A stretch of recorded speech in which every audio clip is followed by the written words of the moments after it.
Olayinka FCA. The registrar and the secretary to council, Lagos State University, Mr. Emmanuel A. Deputy Vice Chancellor Administration, Professor Oluwatoyin Onikume. And the inaugural lecturer himself, Professor James FALODE. Representing the Vice Chancellor of Adia University, Professor Ibiyemi Bilola Olatunji Bello, MNI, FNLI, MPOM, is the Deputy Vice Chancellor Academics, Professor Oseni Afisi.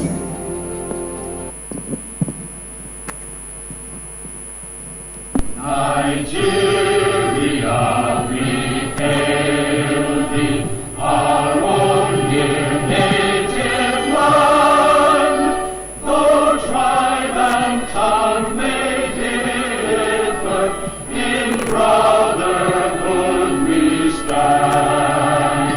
Nigerians all and proud to serve our sovereign fatherland. O God of all creation, grant this our one request.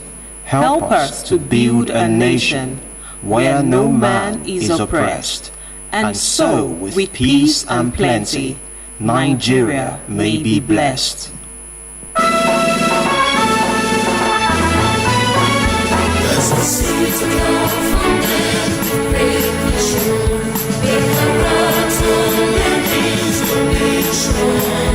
It's a fountain for all who thirst for knowledge, with him all his soul to pledge. Shine with your light, Lord, grace eternal, in truth and service, in truth and service. Lagos State University, blaze forth, shine for humanity.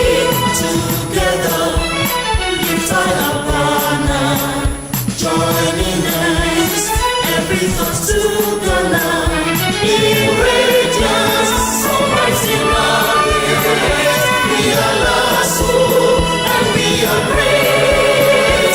We are lost soul, and we are great. We are Lasso. We are great. We are Lasso. We are great. Ladies and gentlemen, permit me to humbly invite the Lagos State University Registrar, Mr. Emmanuel A. Fanu, for the commencement of the 115th inaugural lecture of Adia University.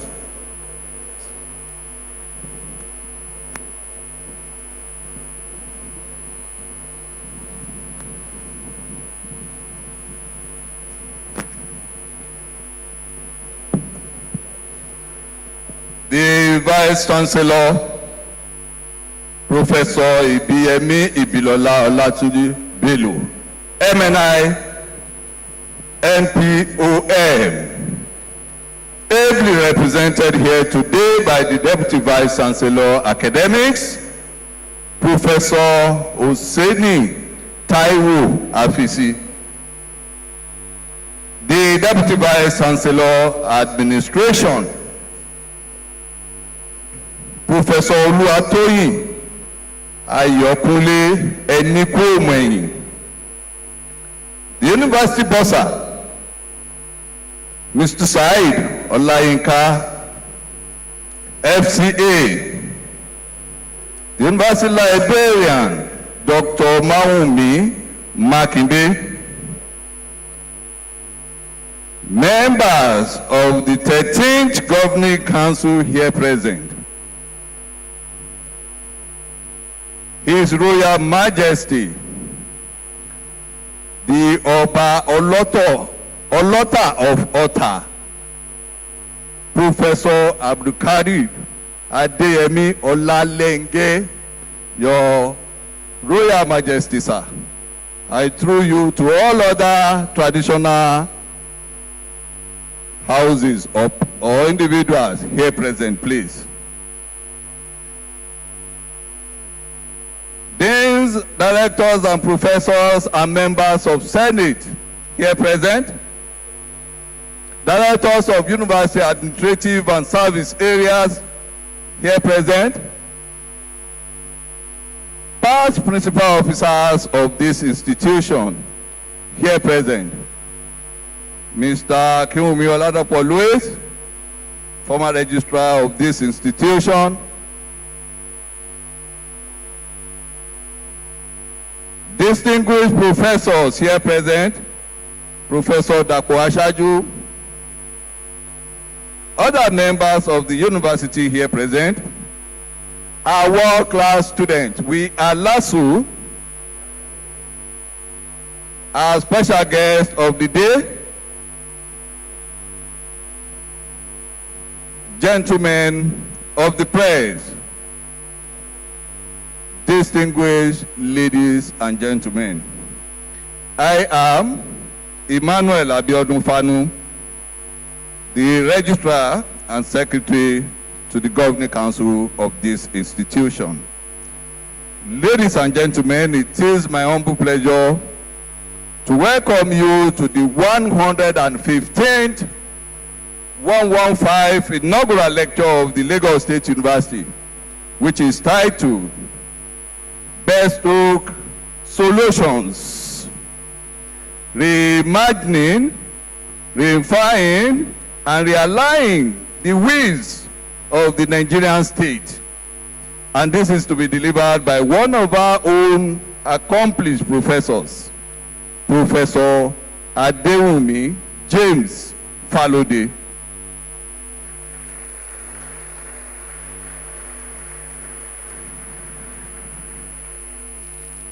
Professor Falode is a professor of international relations, history and strategic studies in the Department of History and International Studies, Faculty of Art of this great institution, Lagos State University. Vice Chancellor Ma, it is therefore my pleasure and honor to invite you, the Vice Chancellor, Professor Ibiyemi Ibilola Olatunji, MNI, NPUM, ably represented here today by the Deputy Vice Chancellor, Academics, Professor Oseni Taiwo Afisi, to introduce and present the inaugural lecturer of today's lecture to this distinguished audience, please. Vice Chancellor, please.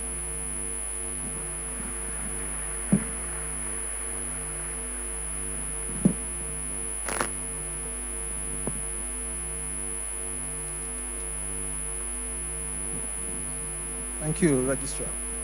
Now I have the inaugural lecturer, Professor ADEWUNMI Falode, to come forward.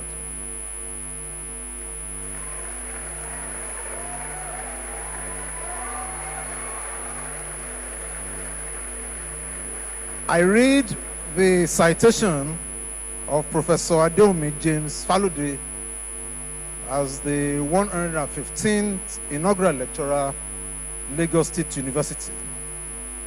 It is my great honor and distinct privilege to present to you the 115th inaugural lecturer from the Department of History and International Studies, Professor ADEWUNMI James Falode. Professor ADEWUNMI James Falode was born on 3rd December 1975 in Akoka, Lagos, to Pa Abiodun Joseph Falode and Mrs. Idowu Caroline Falode of Bolor Urudo, Osun State. He received his primary education at local government primary school, Idimu, and his secondary education at Alimosho Grammar School, Alimosho. He earned his Bachelor of Arts honors from the Department of History and International Studies in Lagos State University in 1998, graduating with a second-class upper division. He then obtained his Master of Arts in History and Diplomatic Studies from the same institution in 2000. Professor Falode earned his PhD in History and Strategic Studies from the University of Lagos in 2012 His academic career at LASU began in 2004 when he joined the university as an assistant lecturer and rose through the rank to the position of professor. Since that time, by the grace of God, he has dedicated himself fully to the growth and development of this great institution, both as a scholar and as a member of its management team. His scholarly output speaks for itself, with over 50 publications in local and international outlets. He is currently the most cited scholar in Faculty of Arts.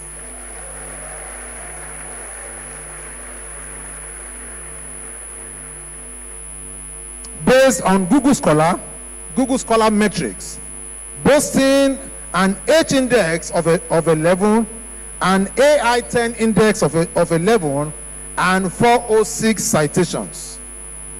His papers also have the highest number of reads in the faculty, with 155,758 reads on ResearchGate. His theoretical orientation is grounded on realism. As the first alumnus to head the Department of History and International Studies from 2021 and 2024, Professor Falode spearheaded a remarkable transformation.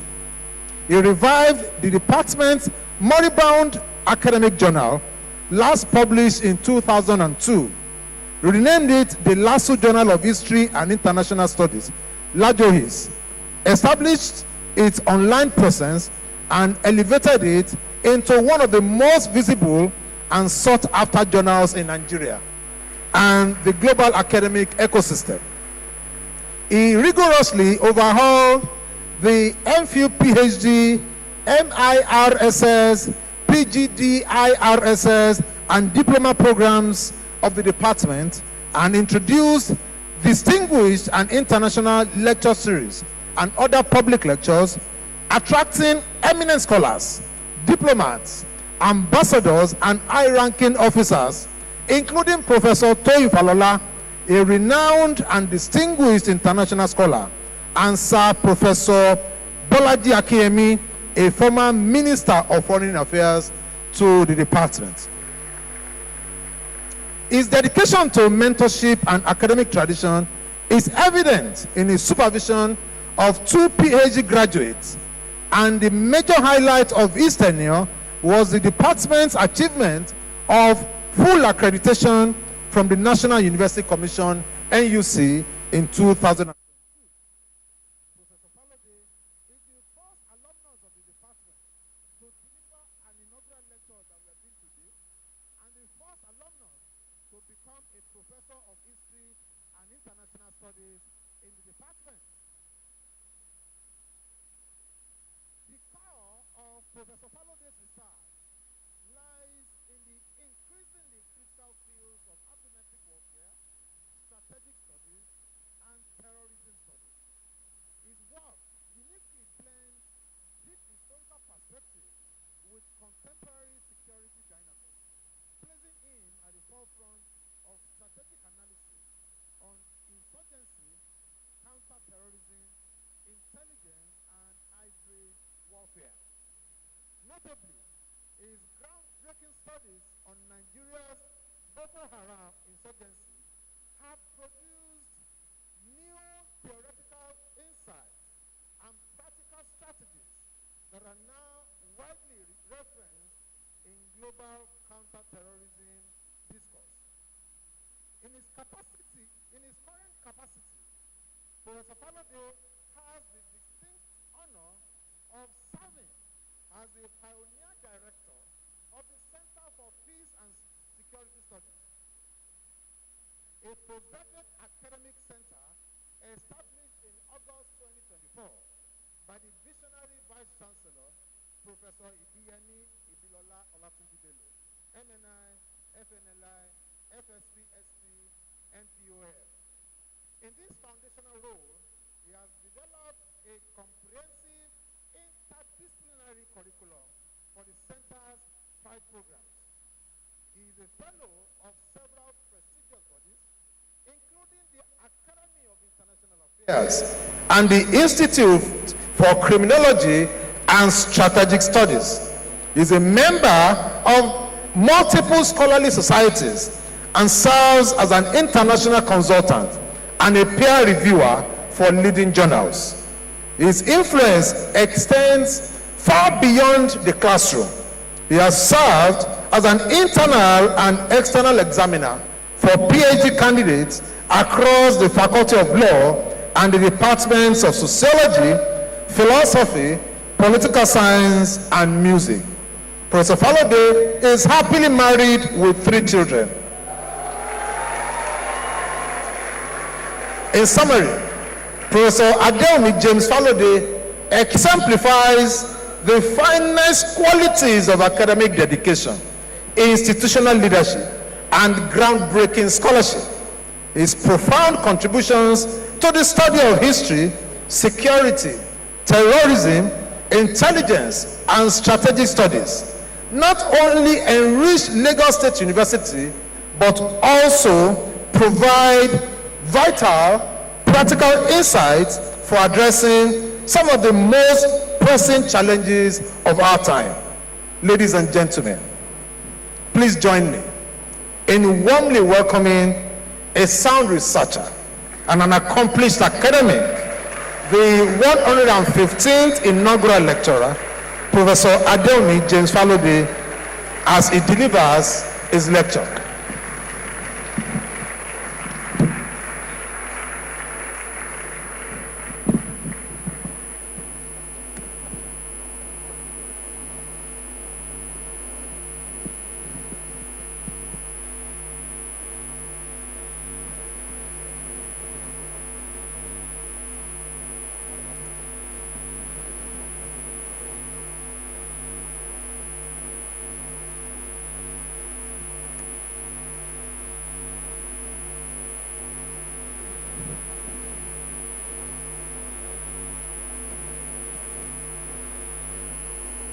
Thank you, my Vice Chancellor.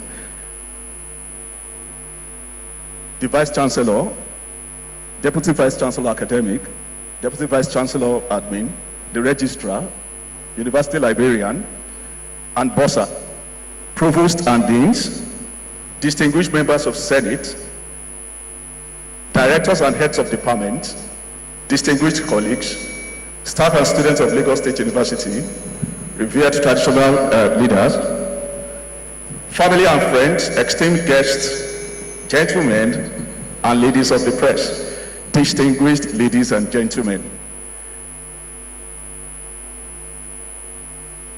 It gives me great pleasure to be the one to present the 115th inaugural lecture of Lagos State University. I thank the university administration for giving me this opportunity, and I thank my teachers and mentors over the years for making this possible. I thank God for making me to be the first graduate of the Department of History and International Studies to present an inaugural lecture in the university. I also thank God for making me the first graduate of the department to become the head of the Department of History and International Studies 2021 to 2024. And I thank God again, finally, for making me the first professor of History and International Studies in the Department of History and International Studies. My scholarship is actually multidisciplinary. What I'm going to talk about today is just one aspect of different areas that I've focused on over the years. I'm into international relations. I'm also into intelligence studies. I'm into military studies, and I'm also into terrorism studies. But then the main thing that ties all my research together has been an overriding desire to make Nigeria great, to make Nigeria better. I've always been interested in trying to find solutions to Nigeria's nation building challenges. And I've always been interested in asking this important question: why is Nigeria the way it is? That is one. And the other one is, how can Nigeria get out of its present situation? This has been the main focus of my research over the years. My lecture today is Bespoke Solutions, reimagining, refining, and realigning the wills of the state. Now, the will is a metaphor for all the nation-building challenges, all the theories, all the principles, all the mechanisms that the different administrations in Nigeria have been using to try to resolve Nigeria's nation-building challenges. And I'm trying to explain this will, that the will is very, very significant to events. Without the will, no matter how expensive the vehicle is, it would be possible, extremely impossible, for that car to get from point A to point B. So Nigeria is actually the vehicle. The will, like I said, are the different nation-building initiative that the different administrators, rulers, presidents, military leaders have been using over the years to try to resolve the nation-building challenges. Let me point this out at this point, at this junction. I'm an historian, an international relations specialist, and also a military strategist. These three unique attributes makes it possible for me to analyze Nigeria's nation-building challenges and, importantly, provide solutions to those challenges. Please bear this in mind. Towards the conclusion, you'll get the meaning of that thing that I said. I'm an historian, international relations specialist, then a military strategist. So I've conceptualized that will to be the policies that the different state government, the instruments, that different even the constitution that they've actually been using to make Nigeria better. So it's just a metaphor. The way the will is central to a car, it is the same way this will that I'm going to talk about are central to the existence of Nigeria. So, like I said, my research is basically multidisciplinary. And the important question I will be asking, just two important questions. Why is Nigeria the way it is? That is not the hallmark of a scholarship. A scholar will ask the questions and tries to profile solutions. The important question, again, I'll repeat, is how can Nigeria get out of its doldrums? That is the crux of my inaugural lecture. So, we'll start with the colonial period. How did Nigeria get to where it is presently? For the past 2 weeks, I've been inundated with calls and messages from some of my students. Since they know me in quotes to be the apostle of war and terrorism and military strategy, that why am I interested in picking these particular studies?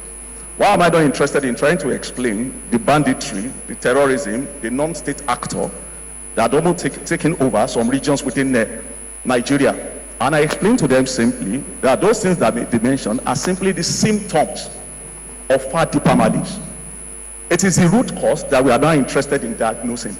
Those things didn't just start today. They didn't just start from nothing. They came out of something. It is what they came out of that I'm now going to try to provide the background. So in the beginning, different Nigerian tribes were living in harmony. They all have different wills that they actually use in ruling themselves. Yorubas and the Hausas, or the Fulanis if you like, or isn't what you call the Emirati system. So they have a central authority that governs each and every one of them. Even Yorubas also have what you call checks and balances. Those are the will they deploy to their different regions to ensure that they live in harmony and they promote economic and social activity. Of course, the Igbos also have a decentralized system that worked for them. So all the tribes were functional and living and progressing within their different domains until the period of colonial rule. When the British came, they came with their own will. They removed the different wills that had been indigenously established, created by the different Nigerian tribes, and brought their own will and attached those wills to the axis of the state or the vehicle of the state. Now, what were these wills that they attached to the vessel of that state? One of them is colonial rule. Another one is indirect rule. When that did not work, they also added the Clifford Constitution, the Macpherson Constitution, Richards Constitution, and the Littleton Constitution. All these wills were provided by the colonial masters to make Nigeria a functional and viable state. But unfortunately, in the 1950s, based on agitation from the ruling elite in Nigeria, the British realized that their policies had actually failed, and they were forced to grant independence to Nigeria. On the eve of independence, the ruling elites came together, realizing that the British policies had actually failed to make Nigeria into a cohesive society, a functional society. The ruling elite in Nigeria, at the eve of independence, came up with some policies in making Nigeria better. Part of the policies or part of the will that they actually introduced in governing Nigeria was 1, federalism, 2, parliamentarism, and 3, a constitution, and 4, they also established multi-party political system. Now, I said federalism, parliamentarism, then constitutions were important wills that the Nigerian ruling elite adopted in 1960 at Nigeria's independence. Of course, it would have been wonderful for Nigeria if they'd actually followed that rule and applied the will to its letter. Unfortunately, the will that they applied, all those things I've mentioned, constitutionalism, federalism, and the rest of them, were not properly aligned to the vehicle of the Nigerian state. And for one simple reason, the mistake we made was for them to bring textbook federalism and constitutionalism and parliamentary and drop them on Nigeria. They forgot to actually take care of the local realities, the peculiarity of Nigeria. Nigeria is different from Britain. Nigeria is different from America. Nigeria is different from Europe. So the failure to domesticate all these 3 policies I've mentioned that the Nigerian elite actually introduced to governance ensured the malalignment or maladjustment of the will of the Nigerian state. So this created problem for the First Republic. So by 1966, there was mistrust, there was disunity, the different tribes were not ready to live together, and before you know it, we had the first military coup in Nigerian history that was carried out by Cardinal Eziogu in 1966. By the same 1966, there was a counter coup that was carried out again by some element within the military, and Aguiyi now became the head of state of Nigeria. Now, Aguiyi removed all the wills that all the politicians had actually put in place to drive Nigeria to the promised land and turn Nigeria into a unitary state. By a unitary state, he introduced what you call a unitary will to drive Nigeria. And of course, that will was not actually stable. It was tottering. So eventually, he was also removed in a coup d'etat. So Gowon now became the president of Nigeria in 1966. By that time, by that period, of course, there was disunity in the land. Some regions of Nigeria were already crying, complaining about marginalization. Things came to a head in 1967 when Ojukwu now declared the secession of the Igbos, the eastern part of Nigeria, from the Federal Republic of Nigeria. Then we now had the Civil War that came to an end in 1970. Now, let me pause a little to explain something about that Civil War. The Civil War is an important will that Nigerians would actually have used to develop itself. And I said it based on my research. There's a particular paper I wrote. I said the Nigerian Revolution is civil war. I said the civil war catalyzed the development of other states within the international political system. Britain became great after its civil war. Russia became great after its civil war. America became great after its civil war. And of course, China civil war in 1949. So the question is, why is Nigeria's case different? Rather than for us to now become greater towards the end of that civil war, the end of the civil war still brought Nigeria back to square one. So the first military ruler of Nigeria, of course, tried his best, and I'm referring to General Yakubu Gowon. He established some wills. He added some wills to the vehicle of that state. Of course, he dispensed with the unitary will that Aguiyi actually created for the state. So he added the will of 3R, reconstruction, rehabilitation, reconciliation, and importantly, he also established the will that we are still benefiting from today, though it is badly malaligned. That thing we call NYSC. NYSC was actually created by Gowon to help Nigeria's nation building challenges. And of course, like I said, that will has now been maladjusted and malaligned, and that is why we are still facing the challenges we are facing till today. So, despite all his effort, General Gowon still failed to resolve most of Nigeria's nation-building challenges: corruption, mistrust, ethno-religious conflict, minority issues. So in 1975, Gowon was removed by Murtala Mohammed and Olusegun Obasanjo. When they came on board, they too also came up with their own will. As usual, they removed the will of states, the different wills, the different policies that their predecessors had actually put in place, and added their own will to the vehicle of that state. And what were some of these wills that they added to the vehicle of that state? One of them that I'm sure our daddies and mommies are aware of, that thing they call war against discipline. And of course, they also created 7 new states for Nigeria to address the minority issue that we are still battling with till today in Nigeria. And they also importantly established that thing we call the Federal Capital Territory in Abuja. Then, of course, they created the first anti-corruption corruption fighting agency within Nigeria. All these were designed to target specific nation-building challenges within Nigeria. Within the first 8 months, Murtala Mohammed was assassinated. Then Obasanjo continued till 1979, when he now handed the baton back to civilian administration. An important will that Obasanjo actually added to that Nigerian vehicle was the 1979 Constitution of Nigeria. Then he created a sub-will that is very, very crucial to the existence of Nigeria. That is what we call the federal character principle. That federal character principle was meant to promote equity among the different tribes within Nigeria, and importantly, it was meant to align the will of that state so that we can have a smooth journey from that second republic onward to whichever other republic we're actually going to within Nigeria. So by 79, Shagari became the heads of state of Nigeria. So when he became the heads of state, relying on that 1979 constitution, he also added his own will to the vehicle of that state. Some part of the things he did was what he called, part of his will that he added to that vehicle of the Nigerian state was what we call the Green Revolution. It was meant to make Nigeria self-sufficient in agricultural production. It also actually foray into the educational sector by establishing the universal primary education. Unfortunately, the political system then was actually to be the death knell for the Shagari administration. Political infighting among the different political parties in Nigeria hobbled his administration. Buhari was not an effective driver. It was not actually of his own making. It was due to the realities surrounding Nigeria within that particular point in time. And unfortunately for him again, there was the oil glut within the international community that affected Nigeria's revenue. So the relationship got tired of him in 1983, and he was summarily removed, and he was now replaced by Shehu Shagari.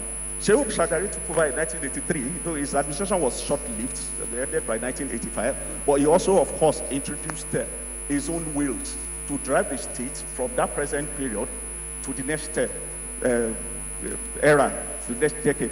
So part of the things that Shehu Shagari introduced was one, of course, again, our millennials can easily relate to this, what we call austerity measure. There are a lot of popular Yoruba songs back then. Austerity measure, Yiga Lola, that was the kind of songs they were singing back then in Nigeria. Then apart from that, Shagari also established an important will again. They seem to have the general idea about Nigerians that we are highly indisciplined. They also established that thing we call war against indiscipline within Nigeria. And crucially, Shagari made extensive use of Praetorian tools or Praetorian wills in trying to drive that state. What do I mean by Praetorian rules? Decrees. He made use of decrees. He suspended the constitution, was now making use of military decrees to drive the Nigerian state. Shagari was removed Buhari was removed in 1985 by General Ibrahim Badamasi Babangida. Babangida also introduced his own different wills, as you can see on that screen. First one is the political guru, the Mamsa. There's a popular song to that thing that the millennials can remember again. Then the DFRRI, then Better Life for Rural Dwellers. Then finally, the most important that we all felt back there was the Structural Adjustment Program. All these wills failed to realign the will of the Nigerian state until Babangida was removed. Crucially, what Babangida would have used to stabilize the state would have been the election of that 1993. Till today, they still call it one of the freest elections we've actually had in Nigerian history. That one that was won by Abiola, Kashibawu, Abiola. So he truncated that thing, and of course, that malaligned that will, and the vehicle actually almost crashed. So he left the administration and gave it back now to the interim national government of Ernest Shonekan, the short-lived third republic that would have in Nigerian history, until Abacha now stepped in 1993, pushed the Shonekan aside and started its own rule. Abacha also had its own will. He added his own will to that vehicle of the state. Some of those things that he added to that to stabilize the state includes the National Constitutional Conference, which is crucial. We've always been saying that in Nigeria, even till now. Economic reform, importantly, it was Abacha that introduced that VAT thing. There has been a very big stable source of income for the different states, what we call value-added tax. Then before third fund, then we had the petroleum trust fund. Then again, to address the minority question, he created what you call, he established 6 more states within Nigeria and lots of local government area. So Abacha suddenly died, the presidency, so General Abu Salabi Abubakar now took over from him. That's from 1998 to 1999. That brought an end military rule within Nigeria. So Abubakar was one who now added the implant will that stabilized that polity. It was his transition to civilian rule program that eventually backed democracy within Nigeria, which we are now in the Fourth Republic, and that is what we are now enjoying. So after Abubakar, in the Fourth Republic, we had 3 presidents. We have Olusegun Obasanjo 1999 to 2007. We have Yar'Adua from 2007 to 2010. Then we have Jonathan 2010 to 2015. Then from 15 you have Buhari to 2023. Then from 23 presently we have Tinubu. Each and every of all these leaders made use of different rules in trying to address Nigeria's nation building challenges. I wouldn't want to waste your time because some of those things upstairs. Obasanjo established national economic empowerment and development strategy. Jonathan established what you call the power sector reform.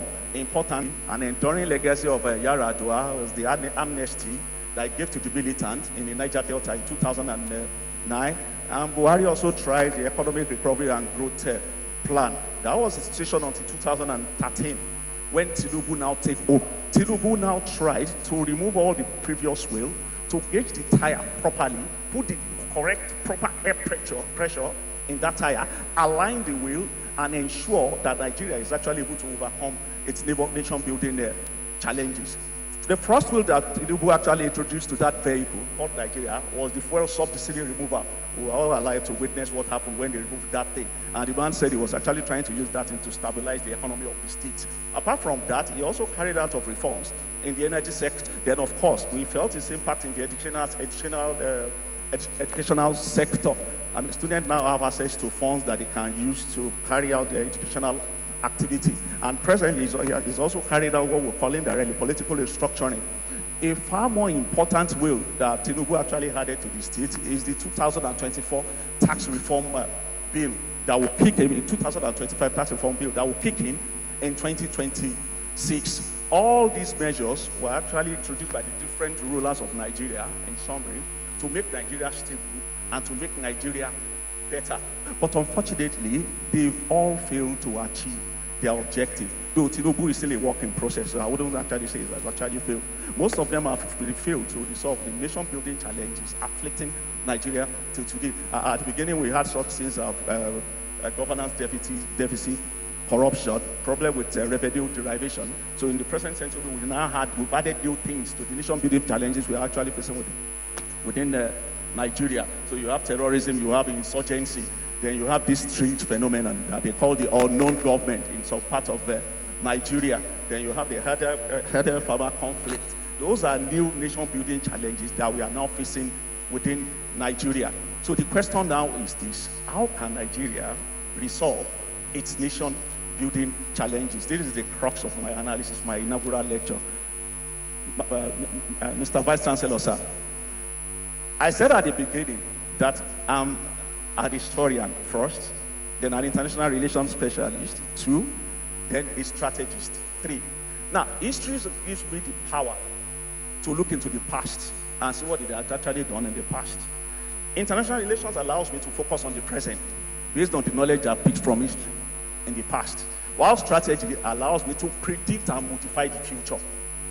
This is why I'm able to talk about that bespoke solutions to Nigeria's present realities.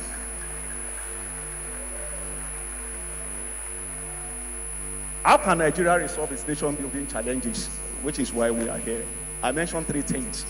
The first one is democracy, and I'm sure you're already saying you know it already. And second one, of course, is federalism, and the third one is education.